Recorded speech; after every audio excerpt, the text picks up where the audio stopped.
Բարի երեկո ձեզ, հարգելի հեռուստադիտողներ, ես Արմեն Բարսեղյանն եմ, եթերում է արտահերթ տեսակետ հաղորդաշարը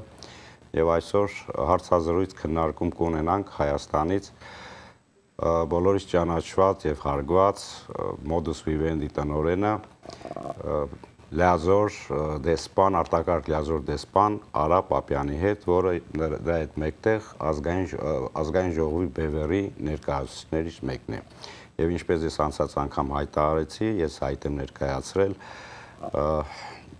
անդամակցել ազգային ժողովի բևեռին եւ դիմումը ընդունվել է։ Բարև ձեզ, պարոն Պապյան։ Մենք ողջունում ենք ձեզ Լոս Անջելեսից, ավելից բարի լույս ձեզ, ձեր մոտ առավոտ է։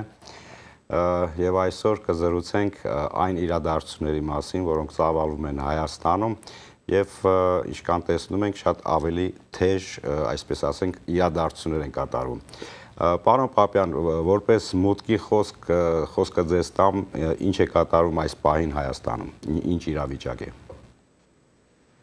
Ընդհանրապես մենք դիտարկենք ներկա վիճակը Հայաստանում մի փոքր լայն առումով տարածաշրջանային, այսինքն նաև ինչ է տեղի ունենում մեր հարևան երկրներում, որտեղ սա անմիջականորեն մեզ հետ առնչություն ունի։ Իհարկե ամենակարևոր իրադարձությունը դա այն լայնածավալ զորավարժություններն են, որ տեղի են ունենում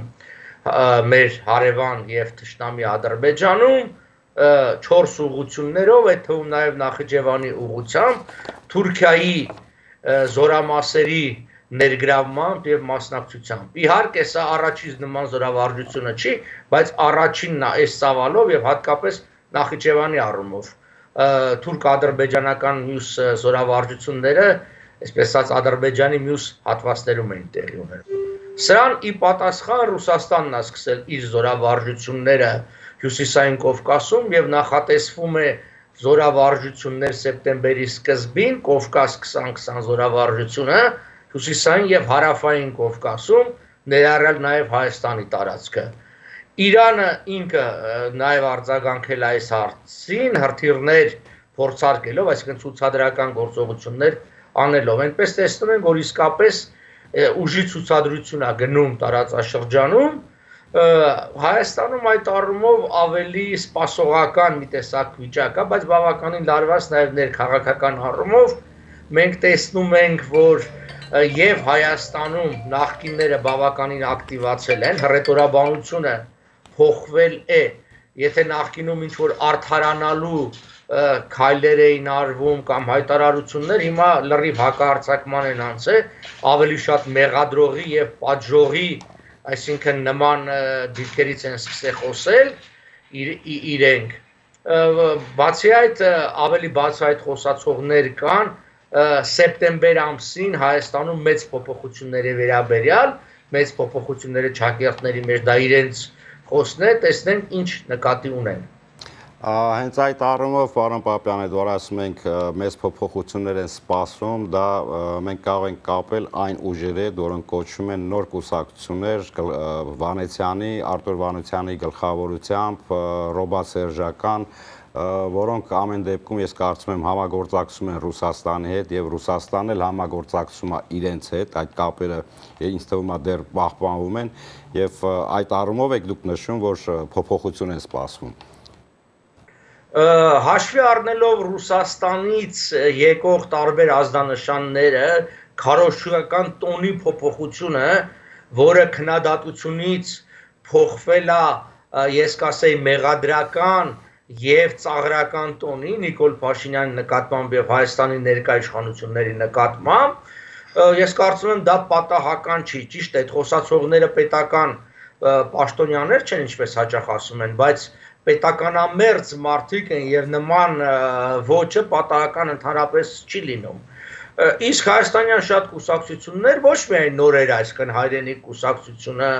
Մեկ Հայաստան կուսակցությունը, բայց նաեւ 5 կուսակցություններ կա, հանրապետական կուսակցությունը, հայ-հեղափոխական դաշնակցությունը, իրար մեջ տարբեր տեսակի քննարկումներ, խորհրդակցություններ են անում, մինչև իսկ փորձեր է կատարվում համատեղ հայտարարություններ ստորագրելու, միասնաբար հանդիպումներ են ունենում Ռոբերտ Քոչարյանի հետ,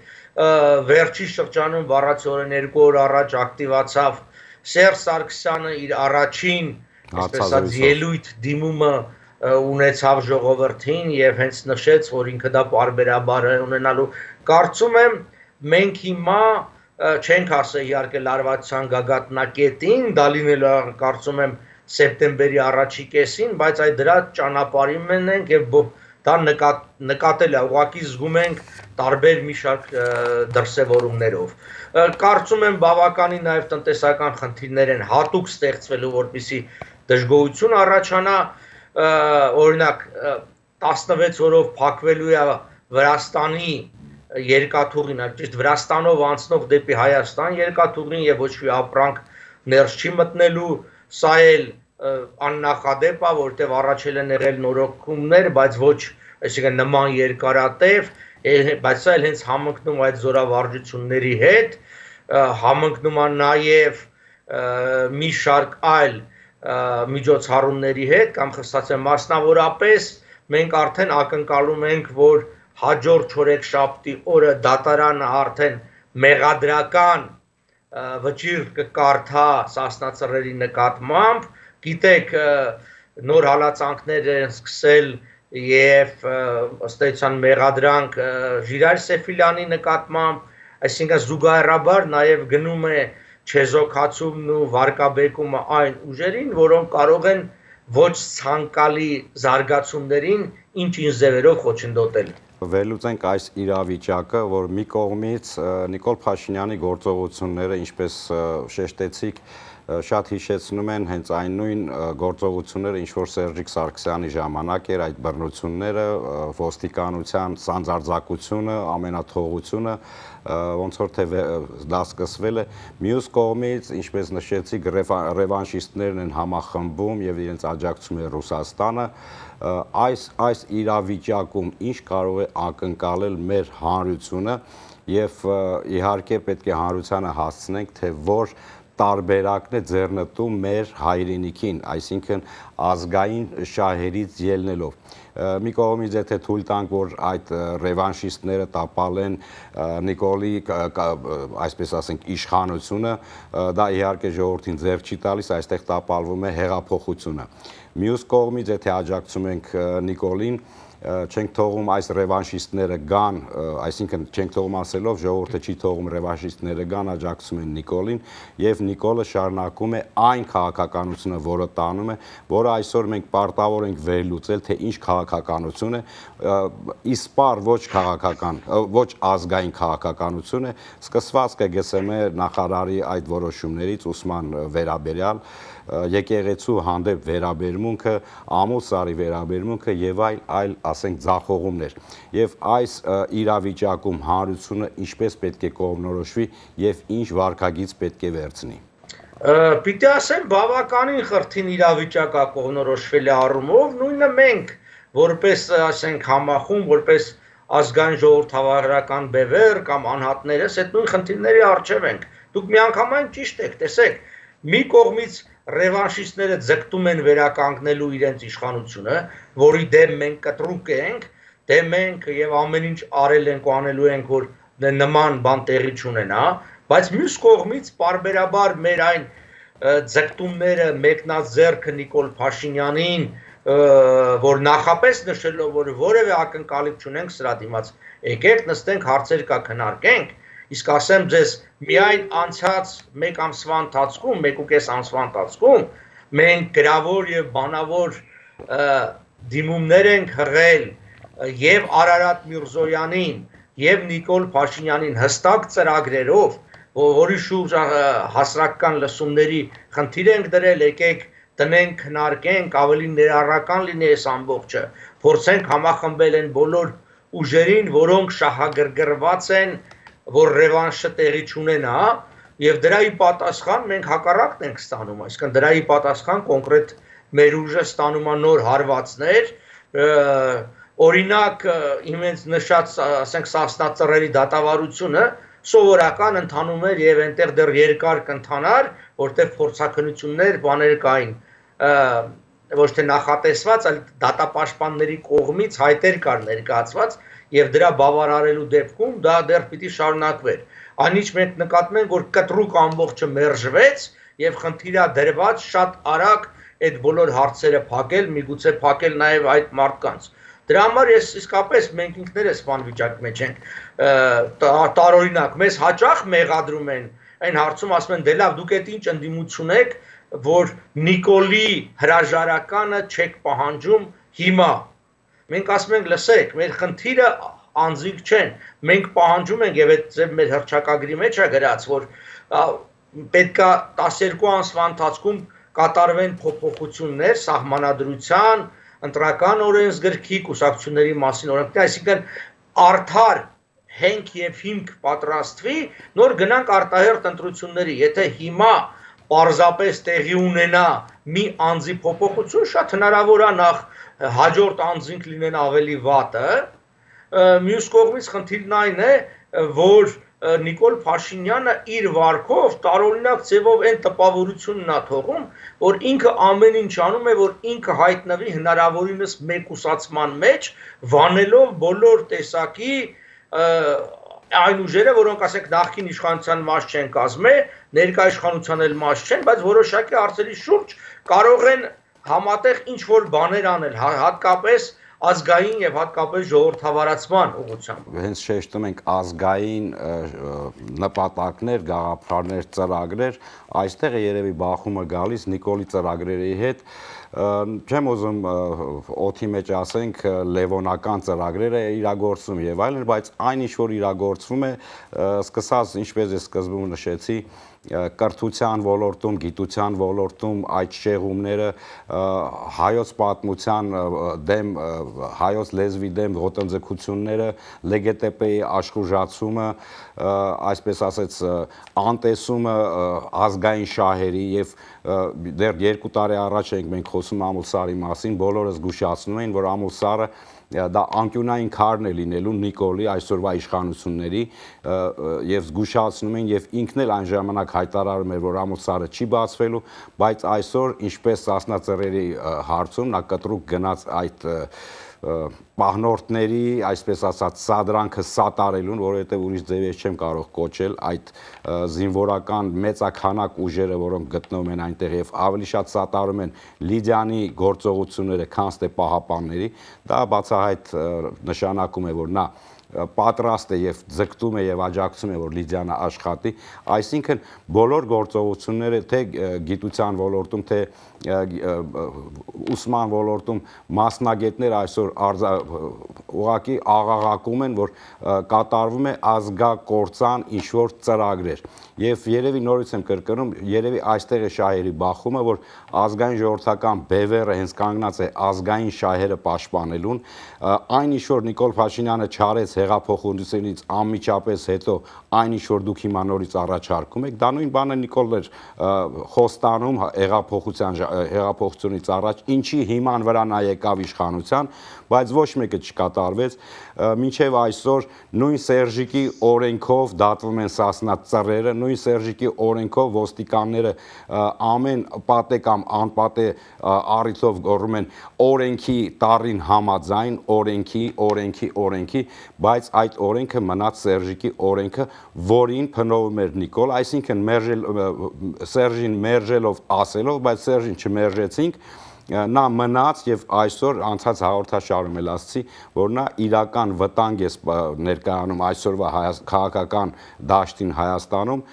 հենց իր ներկայությամբ եւ հենց Նիկոլն է ինչպես դուք ասացիք ոչ թե մեկուսացնում այլ ոնց որ ցանկանա լծակները տա անդիմություն ստեղծի այդ ռևանշիստներին Սա է կարող հենց շանգալուխ այդտեղ է թաղված, որ ազգային ժողովրդական բևեռը ազգային նպատակներ եւ ծրագրեր է առաջարկում։ Ինչ կարծիք եք։ Դուք մի շարք կարևոր հարցեր շոշափեցիք, փորձեմ հերթով անդրադառնալ։ Նախ ասեմ իմ դիրքորոշումը ընդհանրապես Հայաստանի պետականության բնույթի նկատմամբ։ Ինձ համար Հայաստանը դա պիտի լինի հայկական ազգային պետություն։ Դա չի նշանակում, որ պիտի ասենք ուրիշ ազգեր չապրեն եւ ապրում են։ Խնդիրը դա չէ։ Խնդիրն այն է, որ Հայաստանը պիտի հայության շահերը առաջ մղի հետապնդի։ Եթե խնդիրը զուտ պիտի լինի հայաստանաբնակների կենցաղային հարցերը լուծել բարեկեցության, 2.5 միլիոն մարդ ենք մնացել, հենա կցրվենք ամբողջ աշխարհով, լավ էլ կապրենք, շատ ավելի լավ, քան առաջիկա 20-25 տարվա մեջ Հայաստանը անգամ լավագույն զարգացման դեպքում կարող է իր քաղաքացիների համար բարեկեցություն ապահովել։ Ուրեմն Հայաստանի գոյության իմաստը հենց որպես հայկական ազգային պետականության գոյությունն է։ Մյուսը շատ հաճախ սկսել են վերջին շրջանում եւ իրական մարդիկ եւ ֆեյքեր ինձ մեղադրել, բա դուք սկզբում Նիկոլին պաշտպանում եք, հիմա չենք պաշտպանում։ Այո, սկզբում պաշտպանում ենք, որովհետեւ սկզբի Նիկոլը մեկ այլ մարդ էր, հիմիկվա Նիկոլը մեկ ուրիշ մարդ է։ Այդ մենք չենք մեր դիրքորոշումը փոխել, այդ Նիկոլն է դավաճանել սեփական գաղափարներին եւ հեղափոխության հռչակած նպատակներին։ Մենք դրան հավատարիմ ենք մնացել։ Մասնավորապես ձեր նշած Ամուլսարի հարցը։ Ի վերջո այդ Ամուլսարի հարցը պատահական հարց չի, դա Հայաստանի ողջ ջրային ռեսուրսների, ներառյալ Սևանա լճի հարցն է, կկորցնենք այդ ջուրը, Հայաստան չի լինի, ակնհայտ է, չէ՞ որ առաջիկա 20-30 տարվա մեջ ամենամեծ եւ կարեւոր ռեսուրս աշխարհում ջուրն է լինելու, նավթը կարելի է փոխարինել արևային էներգիայով, չգիտեմ, ուրիշ մի բանը փոխարինել այլ մետաղներով, բայց ջուրը միակ բանն է աշխարհում, որ անփոխարինելի է, դա կենսատու է եւ պատահական չի, որ եւ գիտականորեն, որ կյանքը առաջացել է ջրում, եւ մեր օրինակ ազգային էպոսում, որ էլի ջրից է Սանասարն ու Բաղդասարը, ջուրը միշտ ընկալվում է որպես կենսացին կյանքի աղբյուր, այդ ամբողջը խիստ կարեւոր է, ասածս այն է, որ եթե մենք ժառանգել ենք, իսկապես ժառանգել ենք մեծ խնդիրներ նախկին իշխանությունից, այս 2 տարվա մեջ փոխանակ դրանք լուծենք, մենք շատ ավելի բարդացրել ենք եւ շատ ավելի խճողել ենք եւ ասեմ ձեզ, շատ ավելի վտանգավոր ու վատ իրավիճակ է այսօր, քան 2 տարի առաջ էր Հայաստանում ժողովրդավարության առումով։ Առաջին այսքից կարող է տարօրինակ թվա իմ այս պնդումը, հիմնավորեմ ինչու։ Երբ որ դու առաջ ցույց էր տալիս իշխանության թերությունները, սկսած կոռուպցիոն այդ դեպքերը սխալ կառավարումը, ժողովուրդն ասում էր, այո, ճիշտ եք ասում, ամբողջը այդպես է մի բան էլ աջակցում էր։ Հիմա հակառակն է, նույն բանի համար ինչ որ Սերժ Սարգսյանին փնովում էին կամ մյուսներն, հիմա ցույց է տալիս, ասում ես, տեսեք, խնդիր կա, հարց է տալիս, այս հարցը ոնց է, ինչ է։ Կա այսպես մի խումբ, հիմնականում առանձնապես այսպես աչքի չընկնող վերլուծական դատողություններով, բայց կա այդ մարդիկ, որ փորձում են քեզ պիտակավորել, փորձում են այս ամբողջը բացատրել, չգիտեմ, քեզ էլ առան,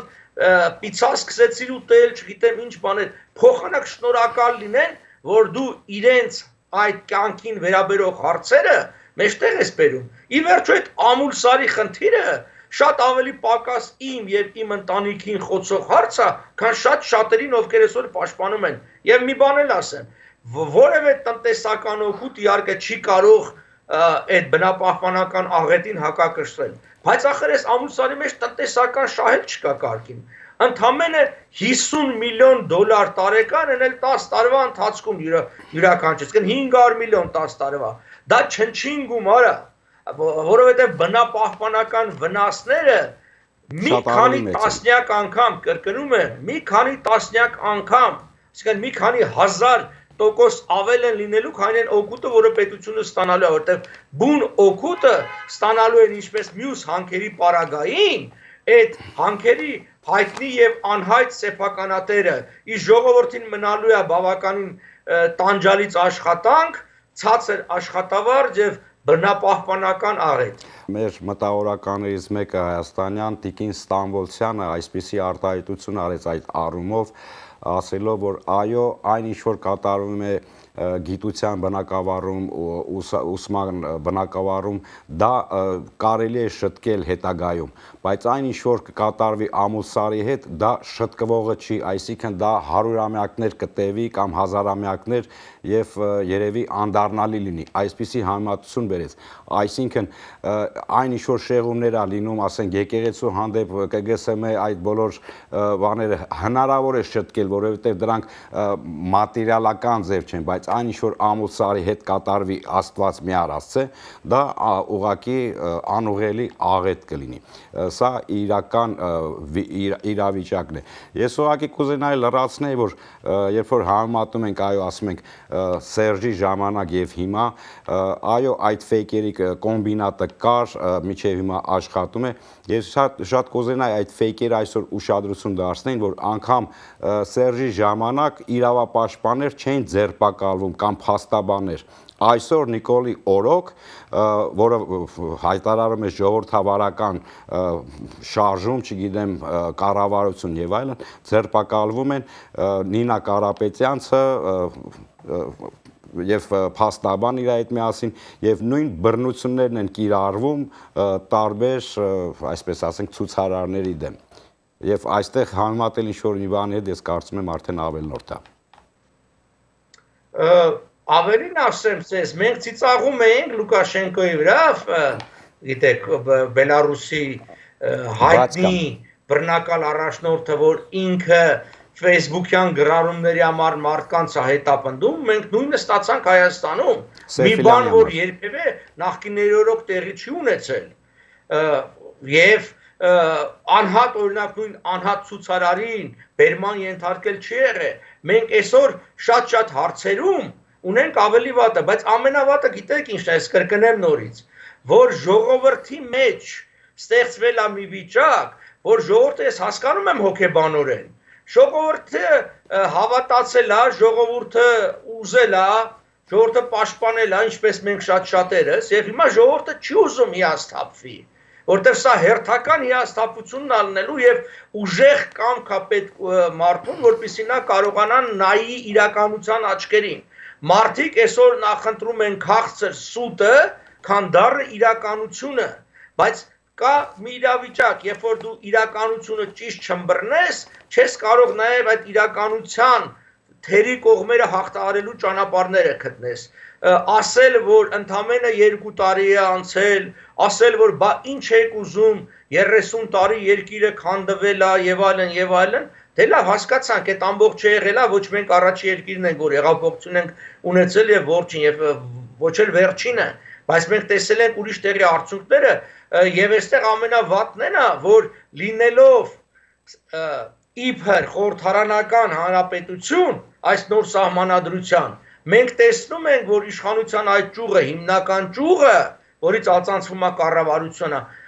անգործությանը մատնված, տեսեք այս կարևորագույն հարցերի վերաբերյալ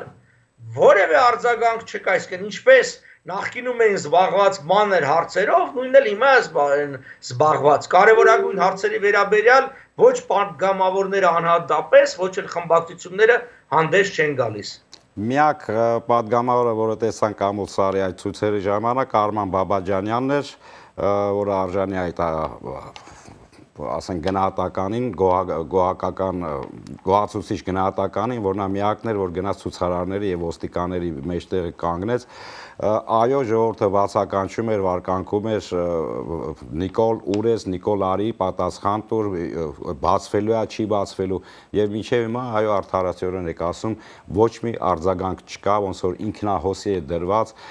թող իրար ուտեն այնտեղ, տեսնենք ով կհաղթի եւ այլն այս տրամաբանությամբ ուղղակի շատ հարցականի տակ է մնում ինչու այդ դատական համակարգը այդպես էլ չփոխվեց այդքան խոսում էին Հրայր Թովմասյանին ազատելու մասին այսպես ասած կենտրոնը հարցի կենտրոնը թողում էին Հրայր Թովմասյանի հեռացման վրա իրան հեռացնելուց հետո նույն դատական համակարգը մնում է նույն կոռումպացված համակարգն է ոչ մի տարբերություն չկա, դրա ապացույցն է հենց նորից եմ ուզում շեշտել Ժիրայր Սեֆիլյանի այդ արտահայտության վրա ընդամենը Facebook-յան գրառման համար, որ նա անվանել էր Մակյանին գործիք, որը այդպես էլ կա, ես էլ եմ հայտարարում, որ նա գործիք է եւ անբարոյական գործիք է, միայն այդ գրառման համար իրեն ԱԱԾ են կանչում, ԱԱԾ-ն էլ վերածվել է պատժիչ մի կառույցի եւ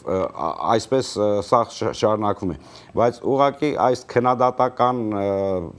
ֆոնից դուրս գանք պարոն Պապյան որովհետեւ շատ ավելի կարեւոր հարց ունենք ամսի 10-ին օգոստոսի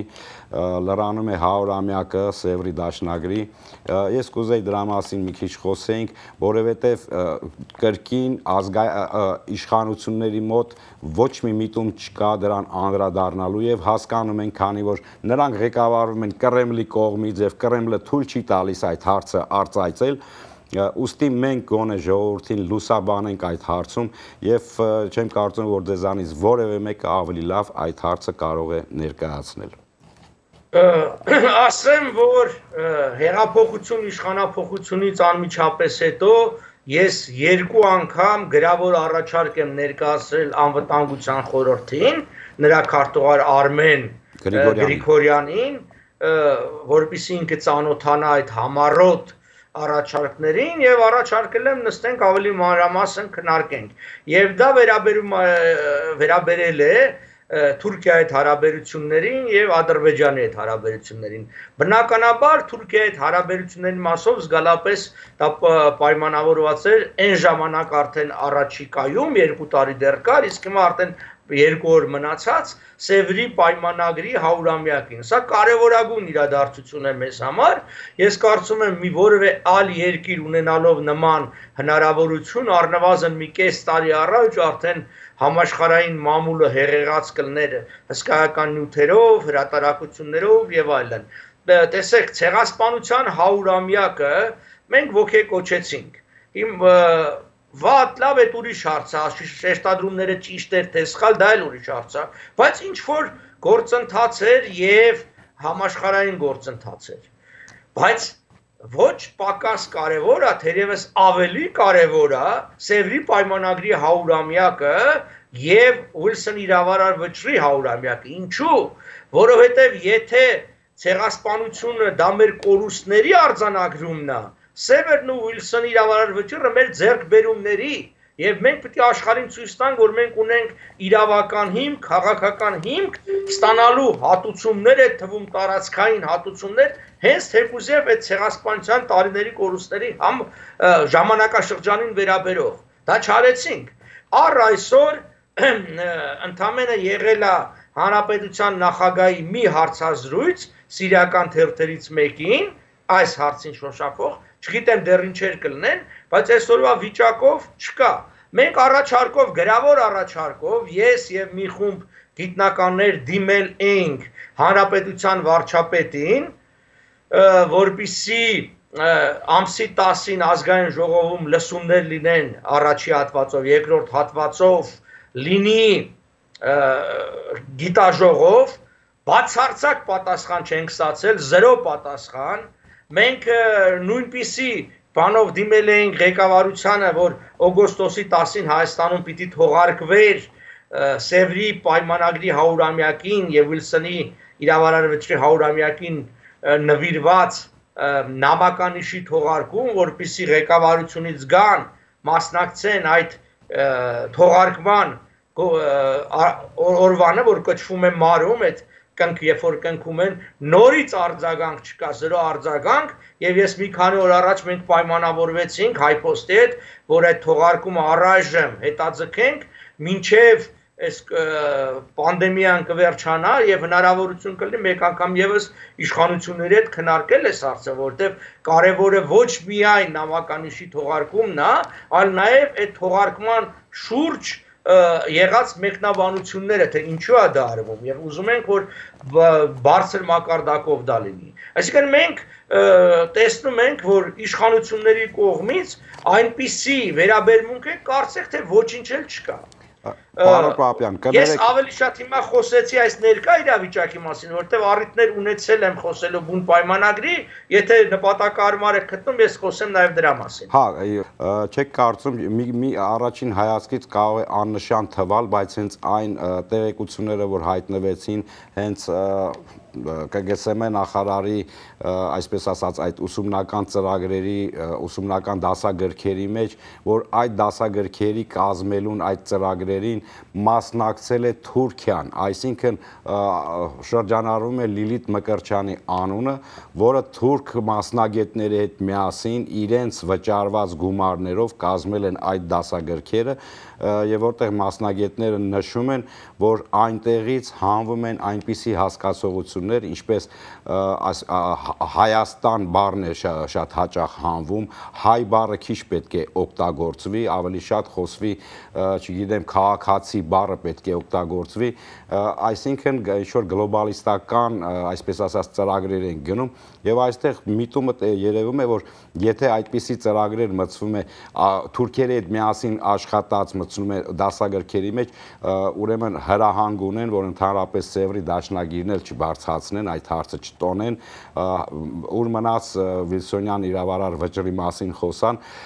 եւ ամեն ինչը մենք տեսնում ենք, որ գնում է այնպիսի ուղիով, այսպիսի մի կարգախոս է այս վերջերս շրջանառվում, ինչի տակ իհարկե միայն ասֆալտապատումն են ցույց տալիս, Նիկոլն է այդ կարգախոսը դրել, կառուցենք Հայաստանը նորովի։ Եթե Հայաստանը կառուցել է միայն ասֆալտապատումով է, գաղափարական կամ փիլիսոփայական ազգային ինչ-որ գաղափարախոսություն չկա, կրկին ինչ-որ դատարկ մի լոզունգ է կառուցենք Հայաստանը նորովի։ Ես այստեղ ուղղակի կապ եմ տեսնում այդ դասագրքերի մեջ, որոնց վրա աշխատել են թուրք մասնագետները եւ այսօրվա իշխանությունների պահվածքը։ Գիտեք, 2015-ին ընթառաջ շատ ծրագրեր կային, որոնք ֆինանսավորվում էին եւ Եվրոմիության երկրների կողմից, եւ Թուրքիայի կողմից, եւ այլ կառույցների կողմից, որոնց նպատակն էր, այսպես ասած, հաշտեցնել հայ եւ թուրք ժողովուրդներին։ Հիմա ասեմ, որ ինձ շատ անգամներ են դիմել,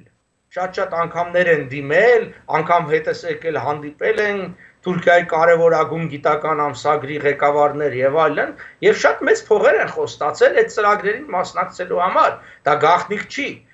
Ես միակը չեմ եղել, շատերն են եղել։ Շատերը մերժել են, բայց ինչպես ցույց է տալիս պատմությունը, շատերը ընդունել են, որովհետեւ շատ գայթակղիչ ծրագիր էր։ Այսինքն խոսքը գնում էր տասնյակ եւ 100 հազարավոր դոլարների մասին, այդ աշխատանքը, որ դու պիտի անես, բայց ակնհայտ է, չէ՞ որ ասում է պատվիրում է երաժշտությունը նա, ով որ վճարում է։ Եվ այդտեղ քանի որ ընդհանուր նպատակներ, այսպես ասած, իբր թե հաշտեցնել, բնականաբար հաշտեցում պիտի լեր հայերի հաշվին։ Ես ինքս մի երկու տեղ ելույթ եմ ունեցել եւ ասել եմ, որ ես կողմ եմ հաշտեցմանը, բայց այդ հաշտեցումը ունի նախապայմաններ, ես անգամ գրել եմ 3R, 3R, այսինքն reparation, restitution, recognition, այսինքն ճանաչում ես, տալիս ես նյութական հատուցում եւ վերականգնում ես տարածքային կորուստները։ Իհարկե, որևէ մեկը հիմար չի չուզենա հաշտություն, որևէ մեկը չի մտածում, որ թուրքերը վաղը վերանալու են, մենք հարևան են միասին պիտի ապրենք։ Եվ ես կողմ եմ հաշտեցման, բայց այդ երեք նախապայմաններից հետո ճանաչում, նյութական հատուցում, տարածքային հատուցում կլինի, ուրեմն իմաստ կա։ Առանց դրա ցանկացած հաշտեցում, դա հաշտեցում չի, դա նշանակում է լինել անձնատուր, այսինքն ամբողջովին հանձնվել հաղթողի ողորմածությանը, որտեղ ստացվում է, որ իրենք հասնում են ցեղասպանության բուն նպատակին, որտեղ ի՞նչն է այդ ցեղասպանության նպատակը, մեզ զրկել այդ ամբողջից, որոնք զրկում են, այդ դեպքում ես ինչի պիտի մասնակցեմ թուրքերի մեզ ոչնչացնելու ծրագրին։ Հիմա ես չեմ կարող ասել ուղիղ կապ ունի թե ոչ այդ ամբողջը, բայց ինչ որ գաղափարական կապ կա, գիտեք, մարդիկ կան, բոլոր երկրներում կան եւ Հայաստանում եւս, ովքեր այսպես հոտառությամբ զգում են, թե իշխանությանը ինչա պետք եւ այդ տոնայնությամբ էլ առաջ են գնում։ Հիմա մարդիկ զգում են, որ ներկա իշխանությունները ուզում են այդ իրենց բառով ասած նորովի Երևան եւ նորովի դեր են խաղում։ Թե իրականության ինչ է նշանակում այդ նորովին մենք չգիտենք, որտեվ նույն Նիկոլ Փաշինյանը ասել է, որ մենք իզմեր չունենք։ Չի բացատրել օրինակ Հայաստանի պետության գոյության իմաստը, ինչպիսի մենք տնտեսվարական դաշտ ենք ուզում ստեղծենք, ոչ մի բան, այսինքն անորոշ ինչ որ մի բան է, եւ այս 2 տարվա մեջ մենք տեսել ենք, որ ուղղակի լուծվում է օրվա խնդիր։ Խնդիրը առաջանում լուծվում է կամ ավելի ճիշտ կասեի ոչ թե լուծվում է, այլ հետաձգվում է լուծումը սիրուն ինչ որ բառակույտի օգտագործմամբ եւ այդ ամբողջը գնում է եւ խորանում է այս վերքերը։ Գիտեք, դուք Լևոն Տեր-Պետրոսյանի անունը տվեցիք։ Տեր-Պետրոսյանի ժամանակ հստակ էր։ Մենք գիտենք Տեր-Պետրոսյանը ինչ գաղափարներ ունի եւ կարող էինք հաշտվել Տեր-Պետրոսյանի գաղափարների հետ, համաձայնել կամ չլինել։ Նիկոլ Փաշինյանի ժամանակ մենք չգիտենք ինքը ընդհանրապես ինչ է ուզում եւ ինչ է մտածում հայ-թուրքական հարաբերությունների մասին, Արցախի մասին, հազար տեսակ այլ հարցերի մասին, որտեղ բացի կծկտուր ու անորոշ եւ հաճախ իրարամերժ մտքերից մենք որևէ բանի ականատես չենք լինում։ Եվ այս նույն Սևրի պայմանագիր ես պատահական չասեցի, որ այդ մեր բոլոր գրությունները պարզապես մնում են անպատասխան, գոնե մերժում լիներ, մենք կիմանայինք, որ դրանք անընդունելի է, անպատասխան թողելով թողում են ամեն ինչ անորոշ։ Վերադառնանք Սևրի դաշնագրին, պայմանագրին, պարոն Պապյան, ասիկ ես շարունակեք հիմա անցնենք այդ։ Սևրի պայմանագիրը դա առաջին համաշխարհային պատերազմը վերջացնող ամփոփող 5 պայմանագրերից մեկն էր, որով որոշվեց Միջին Արևելքի ճակատագիրը։ Բնականաբար արդեն ասել ենք օգոստոս 10-20 թվականին ստորագրած Փարիզի Արվարձան Սևրում բաղկացած է 433 հոդվածից, հոդվածներ 88-ից 93-ը վերաբերում են Հայաստանի Հանրապետությանը, նրա տարածքային իրավունքներին, սահմաններին, այդ թվում նաև Վրաստանի եւ Ադրբեջանի հետ։ Այստեղ կարևորը 89-րդ հոդվածը ես կուզեի առանձնացնել, դա այն հոդվածն է, որով պայմանագիրը ստորագրած երկրները դիմում են Միացյալ Նահանգների նախագահին, որպեսզի վերջինս իր իրավարար վճռով որոշի Հայաստանի եւ Թուրքիայի միջև սահմանը, նախկին Օսմանյան կայսրության Վան, Բիթլիս, Էրզրում եւ Տրապիզոն նահանգներում եւ այդ որոշումը պարտավորվում են ընդունել անմիջապես։ Այս բառը ես ուզում եմ շեշտել եւ այդ պարտավորությունը անմիջապես ընդունել thereupon and accept thereupon, որը ինչ է նշանակում, որը նշանակում է կապ չունի իրավարար վճռի կենսագործումը Սևրի պայմանագրի վավերացված կամ ոչ վավերացված լինելուն։ Այսինքն ասում է, այն օրը որ կկատարվի, այդ օրվանից էլ կընդունվի։ Եվ 90-րդ հոդվածը դա հենց այդպես էլ առանձնանշում է, այսինքն from the date of the decision, որոշման օրից, այսինքն նոյեմբեր 22-ից առ այսօր Ուիլսոն իրավարար վճիռը ուժի մեջ է եւ դրա համար հիմք են ծառայել արդեն նշածս 89-րդ հոդվածը Սևրի պայմանագրի, ինչպես նաեւ մինչ այդ արդեն կայացած Սան Ռեմոյի 1920 թվականի ապրիլ 23-ից 26-ի համաժողովի որոշումները, մասնավորապես ապրիլ 26-ի հայցադիմումը ստորագրված Իտալիայի վարչապետի կողմից, որը հանդես էր գալիս նաեւ Ֆրանսիայի եւ Մեծ Բրիտանիայի անունից դիմում էր Միացյալ Նահանգների նախագահին, որպեսզի Միացյալ Նահանգները իրականացնեն երկու բան. ստանձնեն Հայաստանի Հանրապետության մանդատը, մեկ հարց եւ որպես առանձին հարց Ուիլսոնը որոշի իրավարար վճիռը։ Նու մենք գիտենք, որ առաջի հարցը ցավոք սրտի մերժվեց Սենատի կողմից, մանդատը մերժեց, բայց երկրորդ հարցը ընդունեց Միացյալ Նահանգները։ Դա արդեն մայիսի 17-ին, այսինքն շատ ավելի վաղ, քան մինչևից ստորագրվել էր պայմանագիրը, Սևրի պայմանագիրը, եւ որոշում մտավ ուժի մեջ։ Հիմա պատասխան շատ շատերի են հարցին կապված, որ վավերացված չի եւ այլն, ես արդեն նշեցի, որ դա տարածքային մասով կապ չունի, բացի այդ կա նաեւ միջպետական պրակտիկա, այսինքն մենք տեսնում ենք, թե ինչպես է դա դրսևորվել։ Եթե Սևրի պայմանագիրը չունենար իրավական ուժ, ապա Միջին Արևելքում մանդատային համակարգը չէր կարող իրականացվել, այսինքն Սիրիայի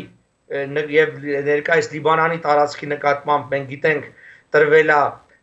ֆրանսիական մանդատ, Հորդանանի եւ Պաղեստինի նկատմամբ բրիտանական մանդատ եւ այդ ամբողջ հարվել է զուտ են բանի հնարավորությամբ,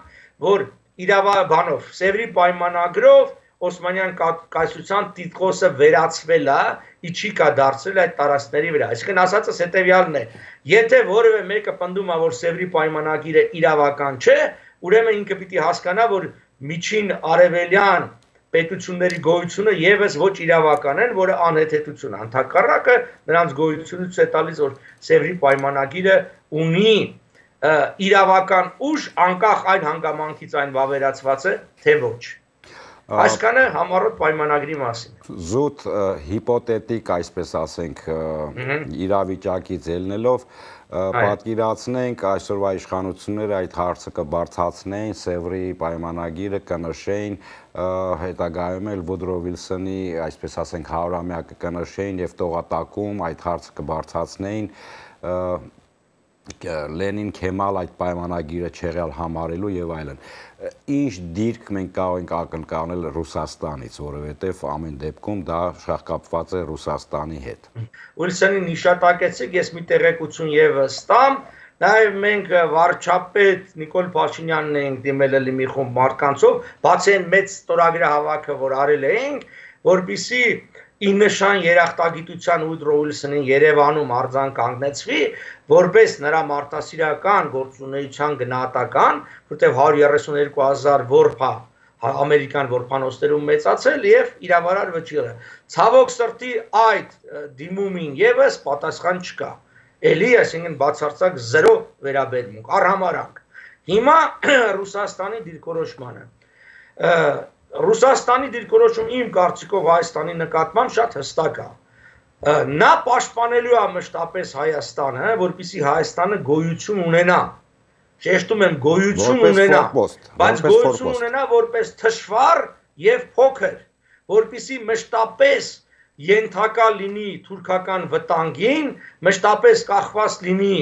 ռուսներից եւ որևէ փորձ չանի ինքնուրույնության եւ ինքնիշխանության։ Այսինքն չի թողի որ մորթեն, բայց ինքը կշորթի։ Այդ իրավիճակն է։ Եվ բնական է Ռուսաստանը բոլորովին շահագրգռված չի ցավոք սրտի Հայաստանի մեծացմամբ եւ հզորացմամբ։ Բնականաբար իրավարար վճռի իրականացումը Ռուսաստանը ընկալելու է որպես Հայաստանի հզորացման ճանապարհ, այն է ինքնիշխանության հզորացում, այն է ռուսական գործոնի թուլացում Հարավային Կովկասում եւ Միջին Արևելքում։ Ռուսաստանը սրան դեմ առնելու եւ հակառակը արևմուտքը, որը շահագրգռված է ռուսական գործոնի թուլացմամբ, շահագրգռված է լինելու սրա իրականացմամբ։ Սա այսպես տեսական վերլուծություն։ Գործնականի համար իհարկե այստեղ հենց պետություն ունեցող ազգը ինքը պետք է մտնի շփումների մեջ, ինքը այս հարցը պետք է քննարկի տարբեր երկրների ղեկավարության հետ, դրանք հիմնականում փակ գաղտնի քննարկումներ տինեն, որպեսզի ձևավորի ոչ միայն իրազեկի, այլ նաև ձևավորի այդ հարցի նկատմամբ դիրքորոշում։ Ցավոք սրտի 4 վարչախմբերն էլ Հայաստանում այդ ուղղությամբ քայլեր չեն ձեռնարկել առ այսօր։ Տեղեկություն տարածվեց, որ չգիտեմ ինչքանով ճիշտ, ինչքանով սուտ, ԱԾ-ի տնօրեն Քյարամյանը ջարդ է սկսել իր կառույցում ռուսական գործակալներին, այն մարդիկ, ովքեր Ռուսաստանում են ուսում ստացել FSB-ում կամ KGB-ում, իրենց հեռացնում են աշխատանքից, այդ լուրը հստակ է թե ոչ։ Չէ, այդ լուրը ուռճացված է, այո, որոշ մարդիկ դուրս են եկել կամ հարկադրված են եղել դուրս գալու, բայց դա պայմանավորված չի եղել նրանց ուսման որևէ տեղ։ Ասում են Մոսկվայում են սովորել, դրա համար են իրենց վտարում։ Ես էլ եմ Մոսկվայում սովորել դիվանագիտական ակադեմիայում, հետո ինչ։ Չէ, ուղղակի այդ մարդկանց գործունեության մեջ են եղել դրվագներ, որ ակնհայտորեն այդ մարդիկ ծառայում են այլ երկրի շահերին։ Սա է իրականություն։ Դուք մոռանում եք, որ մենք միակ երկիրն ենք, կներեք, որ Հայաստանում գեներալ ենք ունեցել անվտանգության ծառայության հետախուզության պետք, որը բացահայտվել է Սերժի ժամանակ, որպես ռուսական լրտես եւ ռուսական շահերը պաշտպանող, բայց անգամ դրանից հետո մերոնք կարողացան միայն աշխատանքից հեռացնել եւ անգամ չկարողացան պատժի ենթարկելու այդ մարդի միջալոց հիմա Հայաստանում լավ էլ գործի է, Դրա մասին թերթերում էլ հրատարակումներ եղան։ Բնական է, եթե այդ մարդիկ որևէ երկրի լրտես են կամ շահեր են պաշտպանում, այդ թվում Ռուսաստանի նա տեղ չունեն մեր ազգային անվտանգության ծառայության մեջ։ Ցավոք սրտի մարդիկ կան, ովքեր Հայաստանի ինքնիշխանության հզորացման ուղղված ամեն մի քայլ ուզում են ներկայացնել որպես հակառուսական, այդպես չէ։ Եթե Ռուսաստանում մի հոգի պետական պաշտոնյա Ռուսաստանի քաղաքացի հայկական ծագումով հանկարծ կասկածվի հանուն Հայաստանի ինչ-որ գործողություններ անելու, վարկյանական իրան գործից թռցնում են, մենք դա տեսել ենք։ Վիզնել հետը Մենք դա տեսել ենք, բնականաբար նման կառույցներում պիտի 100% վստահություն ունենաս քո աշխատակիցների նկատմամբ։ Բացի այդ պաշտոնյայից, որ ասցիք, նախկին Պաշտպանության նախարարը Միքայել Հարությունյանը, որը Մոսկվայում է պատասպարվել, նայել ռուսական քաղաքացիություն ուներ, պարզվում է Նեմեց Ռուբոնել 2003 թվականից Ռուսաստանի քաղաքացիություն ունի, բայց նա ընտրվել էր падգամավոր ազգային ժողովի, այսպիսի դրվագներ կան, որի Հայաստանի, չգիտեմ, ահացեն մատների արանքով է նայում, դա դնենք մի կողմ, դրա հետ մեկտեղ, չգիտեմ, ուրախալի լուր է թե ոչ, առայժմ դա էլ վերլուծականի կարիք ունի, այն հայտարարությունը, որ Չինաստանը պատրաստվում է 15 միլիարդ գումար ներդնել Հայաստանում խելացի քաղաք կառուցելու եւ այլն եւ այլն, դա լինելու ինչ-որ 10 տարվա կտրվածքով, թե 15 տարվա, ինչպես կգնահատեք այս հայտարարությունը։ Ներդրում, եթե իրականացվի, լավ է, բայց եկեք չշտապենք, մի հատ հասկանանք մանրամասները, որովհետև ինչ-որ մի զարգացման հիմնադրամի մասին է խոսքը գնում հայկական կողմից, բավականին անհայտ ու անհասկանալի, տեսնենք ով է հայկական կողմից այդ գործընկերը եւ ինչու պիտի չինացիները ոչ թե պետության հետ, այլ ինչ-որ մի հիմնադրամի միջոցով նման մեծագումար ներդրում անեն։ Սա պետք է հստակեցնեն, մանրամասները կարևոր են, բայց որպես գաղափար իհարկե ողջունելի է ցանկացած ներդրում, հատկապես կարծեք թե դա նոր տեխնոլոգիաների ոլորտում է եւ ոչ թե օրինակ հանքարդյունաբերության մեջ։ Տարբեր թեմաներից խոսեցինք եւ ամենակարևորը շեշտը դրեցինք, որ այսպիսի անգամ կարելի ասել պայթունավտանգ իրավիճակ է Հայաստանում, հենց սկսված նրանից, որ հենց սեպտեմբերին ռուսական զորավարժությունները պետք է Հայաստանում անցկացվեն, չեք կարծում, որ Ռուսաստանը ինքը ինչ-որ կարող է սադրանք հանել այդ զորամիավորումները Հայաստան գալով, զորավարժություններ անելով իրենց, այսպես ասենք, կոնտինգենտը Հայաստանում ավելի կլայնացնեն կամ ինչ-որ հեղափոխություն անելով, բոլոր տարբերակները պետք է հաշվարկվի։ Այս իրավիճակում հասարակությունը ինչպես պետք է իրան դրսևորի, ինչպես մենք սկզբից նշեցինք, մի կողմից կա Նիկոլի Գործոնը, որը մենք խոսում ենք հեղափոխության մասին եւ հեղափոխության պահապանների, որ չենք ուզում հեղափոխությունը տակ տալ, նախկիները չգան, մյուս կողմից կա այս վտանգը ռևանշիստները Ռուսաստանի միջոցով եւ արանքը մնում է հասարակությունը, որը չի կարողանում կողմնորոշվել, մի կողմից արդեն Նիկոլի, այսպես ասենք, վարկանիշը ընկել է այս վերջին 2-3 ամսվա գործողությունների պատճառով, մյուս կողմից այդ բևերն է, այսպես ասած, ռևանշիստների Եվ չստացվի այնպես, որ ասենք Նիկոլից հիասթափվածները բռնեն այդ ռևանշիստների կողմը։ Այստեղ եմ ուզում շեշտը դնել, որ ժողովուրդը ճիշտ կողմնորոշվի այն գործողությունն անի, որը կլինի ազգանպաստ։ Իհարկե ցավալի իրողություն է, որ ժողովուրդը հիասթափվում է իսկ ընտրած իշխանությունից, բայց այստեղ ժողովրդի մեղքը չի, այստեղ այդ իշխանության մեղքն է։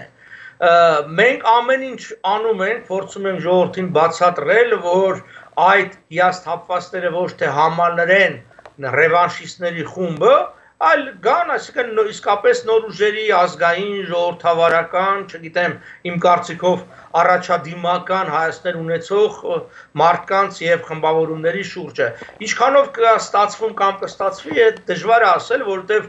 այդ ձեր նշած ռևանշիստական բևերը անսպար քանակությամբ ֆինանսական եւ մեդիա հնարավորություններ ունի եւ արտաքին աջակցություն Ռուսաստանից։ Մյուս բևերը, որի մեջ ես կարամ ինձ դնեմ, բնականաբար մենք չենք կարող համատվել որևէ կարողություններով նրանց հետ, բացի գաղափարական հզորությունը։ Հիմա ինչ վերաբերում է զորավարժություններին, գիտեք, Ռուսաստանում ցավոք սրտի այսօր ինքնին բավականին անկայուն վիճակ է եւ հստակ չի իշխանությունը ում ձեռքում է գտնվում, բացի Պուտինից, որտեղ շրջակայքի այդ խմբավորումներ կա եւ հետեւաբար դժվար է կանխատեսել ինչպիսի քաղաքականություն կիրականացնեն։ Ես չեմ բացառում, որ կարող է ինչ-որ մարդիկ լինեն, որոնք Կրեմլում նստած լինեն եւ փորձեն արկածախնդրական ճանապարհով, այն է ճնշումների միջոցով, իսկ զորավարժությունը լավագույն լծակն է, որոշ բաներ պարտադրել եւ ոչ միայն իշխանափոխության առումով։ Ես ավելի, այսպես ասած, մտահոգություն ունեմ Արցախի հարցով։ Կարող են մեզ պարտադրել Ռուսաստանի միակողմանի դերի բարձրացման հարցը։ Չմոռանանք Միացյալ Նահանգների նախկին ներկայացուցիչ դեսպան Հոգլանդը վերջի արծազույցի մասին մի հետաքրքիր միտք արտահայտեց, որ միգուցե լուծման ճիշտ ձևն է Ղարաբաղը դնել ՄԱԿ-ի ուղղակի մանդատի տակ։ Սա նշանակում է, որ ամերիկացիներն էլ մտահոգություն ունեն, որ Ռուսաստանը փորձում է արդեն ոչ թե Մինսկի խմբի եռանախագահներով խնդիրը լուծելու, այլ լուծելու միակողմանիորեն։ Այս ամբողջն է, որ անհանգստացնող է, եւ այստեղ ասեմ ուրիշ մի անհանգստացնող բան։ Նման մտքեր Սերժի ժամանակ էլ կային, Քոչարյանի ժամանակվանից է գալիս մադրիդյան սկզբունքները, բայց եթե Սերժն ու Քոչարյանը մի բան անեին, ժողովուրդը հաստատ դեմ կլներ։ Նիկոլ Փաշինյանի ժամանակ ամենամեծ անհեթեթությունն անգամ կարան ժողովրդին ուտացնեն։ Ժողովրդին ծախեն որպես խնդրի լավագույն լուծում, որպես հայրենասիրական մեծագույն քայլ։ Եվ սա է վատը, որ կարող է համաժողովրդական ընդվզում չլինի այդ բավականին լուրջ վտանգավոր քայլերին, որ կարող է մեր դեմ ծառանա։ Այս իրավիճակի փխրունությունը շատ վատ է մեզ համար Հայաստանում։ Սպասենք տեսնենք սեպտեմբերի ինչով կվերջանա։ Հենց այդ առումով մի դիտարկում անեմ, պարոն Պապյան, ինձ թվում է հենց ամուլսարը դրա փորձնական, այսպես ասած, շարժներ, որ դրանով ուզեցան փորձել, տեսեք ի տարբերություն 2 տարի առաջ, որ ամբողջ ժողովուրդն էր կանգնած ամուլսարի բացման դեմ, այսօր, ինչպես տեսնում ենք, հասարակությունը անգամ, չեմ ասի հավասար կիսվել են, բայց բավականին մեծ քանակով թե ֆեյքեր, թե ասենք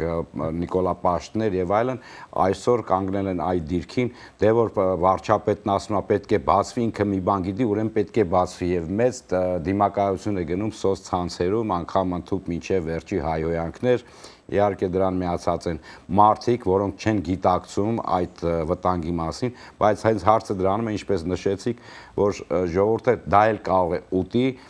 առանց հասկանալու, քանի որ դա ասում է իրենց սիրելի պաշտելի վարչապետը։ Այո, սա ամենամեծ վտանգն է, որը սպառնում է այսօր մեր հասարակությանը։ Եվ դրա այդ ուղղությամբ ես կարծում եմ հենց ազգային ժողովրդական բևեռը բավականին աշխատանք ունի տանելու։ Դե մենք մեր ուժերի ներածի չափով անում ենք, կարծում եմ դեռ մի բան էլ ավել, բայց ակնհայտ է, որ ներկա իշխանությունները մեր դեմ իրականացնում է մեկուսացման եւ անտեսման քաղաքականության։ Ինքը չի գնում բանավեճի եւ մեր փաստարկները, մեր քաղաքական գիծը այսպես ասած սխալ հանելու, որտեղ հասկանում է, որ չի կարող, որտեղ իսկապես մեր դիրքերը գաղափարական առումով փաստարկներով ուժեղ է, բայց ինքը գնում է նրան, որ Հայաստանում իշխում է այսօր քաղաքական կռապաշտություն, կուրքեր են ստեղծված,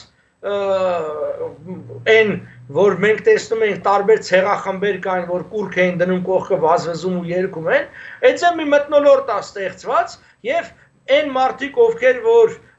արդեն չեն կարողանում բանավեճի մեջ քեզ պատասխանել, օրինակ ես հաճախ եմ լինում, չեն կարող պատասխանել ձեր նշածի նման, դա ասում են ուրեմն դեն Նիկոլը մի բան գիտի, մենք չգիտենք։ Կարողա դուք իրանից ավելի հայրենասեր եք եւ այլն։ Նման թեմաներ են տանում, բա Սերժի ժամանակ սրանից վատ էր, կամ Սերժի ժամանակից այս գալի, բա Քոչարյանը էս արեց, բա իր ժամանակ չեք խոսում եւ այլն եւ այլն։ Այլ ինչ որ մի բաներ կա կամ անհասկանալի, այսինքն ընդհանրեն, այսինքն կարող ասեն, ասենք դու խոսաս Ամուլսարի մասին, Արցախի հարցի մասին, Սևրի պայմանագրի մասին, իրանք ասեն քեզ անձնական բնույթի վիրավորանք տան։ Արդեն չիմանալով որևէ բան պատասխանելով։ Սա է մթնոլորտը էապես այդ առումով ավելի վատ է, քննարկումների առումով չկա բովանդակային քննարկում, այլ կան մեղադրանքներ։ Ես կարծում եմ, պարոն Պապյան, հաղորդաշարը մոտենում է իր ավարտին, ուղղակի դիտարկում անենք, որ կարծում եմ դա միտումնավոր ներմուծվեց հասարակության մեջ, սկիզբը դրվեց սև ու սպիտակի, այսպես ասած, որակավորումներով, պիցայակերներով եւ այնպես իրավիճակը սարքեցին, որ քաղաքական դաշտում գոյություն ունի ընդամենը իմ քայլը եւ ՀՀԿ-ն, մնացած ոչ մի կուսակցություն կենսունակ չի եւ ամբողջ քաղաքական, այսպես ասենք, դիսկուրսը գնաց այդ երկու թևերի միջև։ Ինչևէ, ինչպես ասացի, հաղորդումը մոտեցավ իր ավարտին, պարոն Պապյան, մենք էլ այստեղից Սփյուռքից ուշի ուշով հետևում ենք այդ իրադարձություններին, հասկանում ենք, այստեղ էլ նույն իրավիճակն է տիրում, մի քիչ երևի ավելի բարվոք, քան թե Հայաստանում, այնց այդ ֆեյքերի կամ ասենք պաշտության այդ մոլագարությանը, ամեն դեպքում ուզում ենք հույսով լինել, որ ամենակարևորը հեղափոխությունը չի տակ, այսպես կոպիտ արտահայտվենք, որովհետև հեղափոխությունը մնայուն է եւ արժեքը հենց հեղափոխության մեջ է, ոչ թե անձերի մեջ, եւ ամեն դեպքում աչալուրջ լինենք, թույլ չտանք այդ այսպես ասած ռևանշիստները կրկին գան, եթե գան էլ նրանք պետք է գան Ռուսաստանի օգնության միջոցով։ Այսինքն կոչ անենք հանրությանը, մեր ժողովրդին լինել զգոն եւ լինել հեղափոխության կողքը, հեղափոխության արժեքներին դավանողը, այսպես ասենք։ Այո, հեղափոխության եւ հեղափոխության արժեքների, բայց հասկանալ, որ երբեմն պատմության մեջ լինում են իրավիճակներ, որ հեղափոխականները իրենց հեղափոխական գաղափարներից հետ են կանգնում, բայց ժողովուրդը պիտի գաղափարների կողմը լինի։ Ցավալի է, ինչևէ շատ շնորհակալություն ձեզ, պարոն Պապյան, շնորհակալություն, որ շաբաթ օրով առավոտ շուտ ժամանակը տրամադրեցիք այս հետաքրքիր զրույցի համար, ձեզ հաջողություններ եմ ցանկանում եւ շնորհավոր ենք բոլորին այսպես ասած 100-ամյակի կապակցությամբ եւ իշքան հնարավոր է մեր ուժերով ամենտեղ այս միջոցառումը մենք նշենք Սևրի պայմանագիրը։ Շնորհակալություն ձեզ եւ ըստ էության բարևներ ամբողջ ազգային Բևեռի ժողովին եւ